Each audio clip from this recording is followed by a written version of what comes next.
বিশ্বখ্যাত পপ তারকা Selena Gomez অবশেষে তার দীর্ঘদিনের প্রেমিক বেনি ব্লাঙ্করের সঙ্গে বিয়ে করলেন। প্রেমের মাত্র 9 মাসের মাথায় এই জুটি এখন এক ছাদের তলায় একসাথে বসবাস শুরু করেছেন। রোববারই সেলেনা ইনস্টাগ্রামের বিয়ের খবর নিশ্চিত করেন এবং কিছু সুন্দর যুগলবন্দি ছবি শেয়ার করেন। ক্যাপশনে উল্লেখ করেন বিশেষ তারিখ 9/27/25, অর্থাৎ গত শনিবার 27 সেপ্টেম্বর তাদের বিবাহ সম্পন্ন হয়েছে। ছবিগুলোতে নবদম্পতিকে চুম্বন, আলিঙ্গন এবং হাসিমুখে একে অপরকে আঁকড়ে ধরে থাকতে দেখা গেছে। বেনি সেখানে মন্তব্য করেছেন, আমার সত্যিকারের স্ত্রী।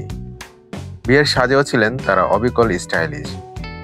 সেলেনা রাল্ফ লরেনের কাস্টম মেড সাদা পোশাকে ফুলের কারুকাজ সহ ঝলমলে উপস্থিত হন। বেনি ব্লাঙ্কো কালো ট্যাক্সিডো ও বাইটাই এ ঝলমল করে ওঠেন। ভক্ত ও সহকর্মীরা তাদের নতুন জীবনযাত্রার ভালোবাসা বর্ষণ করেছেন। মাত্র 3 ঘন্টার মধ্যে সেলেনার পোস্টে এসেছে 7 মিলিয়নের বেশি প্রতিক্রিয়া। সেলেনার ব্যক্তিগত জীবনও দীর্ঘদিন ধরে আলোচনার বিষয়। আগে তিনি কানাডিয়ান গায়ক জাস্টিন বিবারের সঙ্গে প্রেমের কারণে শিরোনামে আসতেন। 2019 সালে সেলেনা বেনি ব্লাঙ্করের সঙ্গে একটি গানে কাজের মাধ্যমে পরিচিত হন। এরপর সম্পর্ক ধীরে ধীরে গভীর হয়। 2023 সালের ডিসেম্বরে প্রেম প্রকাশ্যে আসে এবং 5 বছরের সম্পর্কের পর তারা অবশেষে বিবাহ বন্ধনে আবদ্ধ হলেন।